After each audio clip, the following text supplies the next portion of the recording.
I know it's been forever, like 5 months since I made one of these, but here's the third video on reasons to hate Twilight.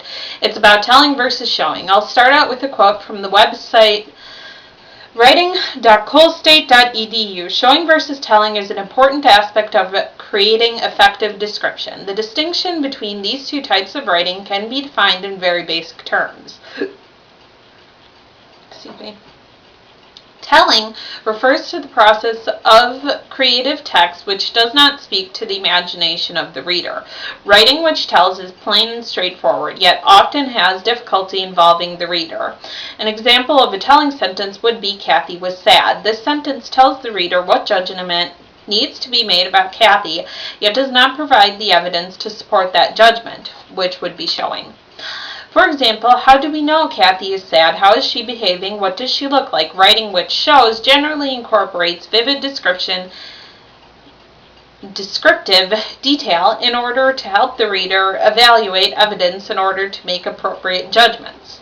Meyer only tells us what she thinks the characters are, but never shows us.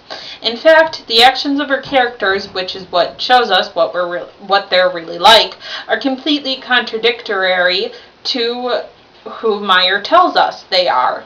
Anime Fan 19 says that Meyer clearly doesn't know her own characters. She talks about how Edward is the definition of chivalry, but all he's ever done is sneak into Bella's room and watch her sleep, which is creepy. He sabotaged her car because he did not want her to see Jacob. He constantly forces Bella to do things that she doesn't want to, and he even hired Alice to kidnap Bella while he was away, to keep an eye on her for him, which obviously means that he doesn't trust Bella at all.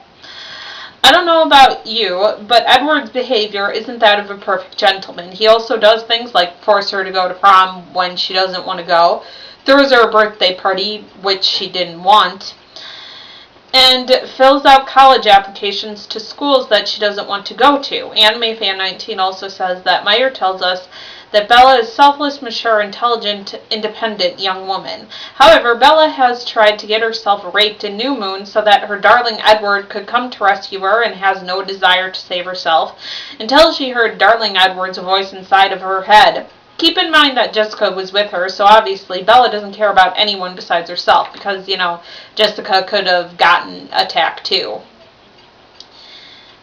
Bella constantly complains about how life isn't fair, not exactly a sign of maturity, not to mention that she sacrificed everything because she couldn't live another second without her abusive vampire boyfriend. Yay Sunshine mentions the fact that Bella made her dad come to California to visit her every summer for a whole month before the start of the first book every summer. Charlie Swan is the police chief of Forks. He does, in fact, have a job and a life and bills to pay. Despite this, his daughter has been demanding that if he is to see her, he has to go to California for a month. Probably staying in a hotel that costs money since Bella herself lives in Arizona. And Bella can't just suck it up and stay in Forks for a month. She also insists on calling her father by his first name, even though she knows he dislikes it. This is supposed to be mature.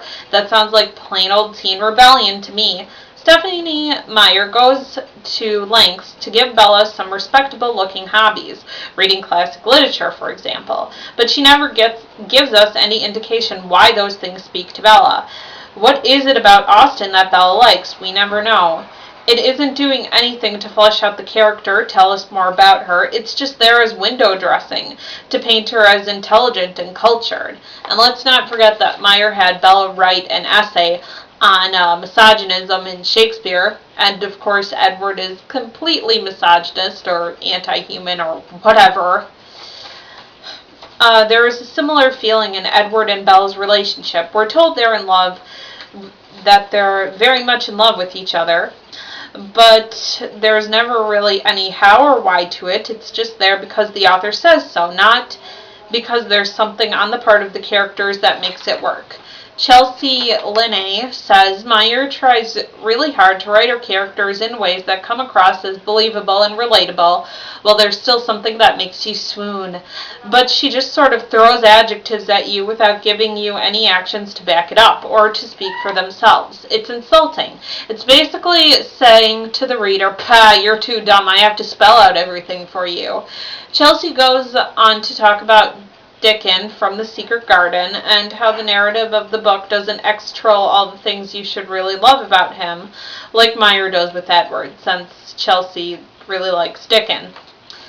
I suppose you could say that for any guy from any book. I have a bit of a crush on Ron from Harry Potter, and if we focus on Ron, not Rupert, and just look at the books, Ron's appearance really isn't described in sexy terms. That's probably because Harry is the narrator, and if Harry thought Ron was hot, the books would be very different. Chelsea also says that Meyer flat out tells you that Edward and Bella are in love, and that cheapens their romance.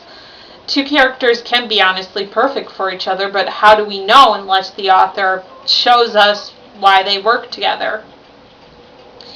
It makes it unbelievable and points out the obvious dangers of their relationship. If there's no real substance, then obviously it's a shallow love, and that's just asking for trouble. And that Edward and Bella's actions only show that they're sexually frustrated and watch too much daytime TV, not that they're in love. Because Meyer doesn't show you that Bella was born middle-aged through her actions, you don't believe the author. Because Edward doesn't act sweet, even though you're told he is, you have to question it. When you're writing something, you rarely want to insult the person who's going to buy your books, because they will put food on your table and make sure your kids get through college. But Meyer does this to the reader. She insults them. She doesn't expect the reader to be intelligent enough to pick up things like that Edward and Bella are in love, and that Bella's smart, and that Edward's stubborn. She has to tell you. And to talk about characters other than Edward and Bella, if we look at Charlie, I think we're supposed to think he's an annoying father. Bella says that his actions, like setting up her room for her, getting her enrolled in school, and buying her a car, only warrant the description of being fairly nice. Bella treats the man with cold indifference, which really makes her a bitch, in my opinion. All of his actions show us that he's trying to have a relationship with his daughter, and she ignores it. And it's not like he abandoned her or doesn't pay child support or whatever her mom left him. But we're supposed to not question Bella, remember? Also, when Bella gets to school, she gets bored with all of her friends very quickly and tries her best to ignore and avoid them. With some people, she does this up front, like Eric. He comes up to her, offers to help her around, and she acts snarky towards him. I would have understood if Eric was being irritating, talking too much about himself, or tried a line on her, but all he did was talk to her, and that makes him annoying, apparently. She tells us the students are annoying, but their actions show us otherwise. Yeah. Okay, so Auf Wiedersehen, I guess. Hopefully I'll have my Romeo x Juliet video up soon. My review of that, but Windows Movie Maker is being a total bitch. I want to throttle my computer right now. I'm really sorry about the delay on this, but I guess I've just been having a lot of fun reading or watching anime and then writing reviews. But don't worry, I still totally hate Twilight, and I've had in the back of my head for a while, because I did a comparison video about Edward Cullen versus Edward Elric. I was thinking about doing one of between Tamaki from Ouran High School Host Club and Edward, and how Tamaki is kind of what Meyer meant Edward to be, but isn't. He totally isn't anything Tamaki is, even though that's clearly what she wanted him to be. But she totally and completely failed. But Bishko Hattori completely got the point across and made the character that she wanted, and actually made Tamaki a good character and not just someone to, swoon endlessly over. Alright, so now I suppose I'm really done. Auf Wiedersehen.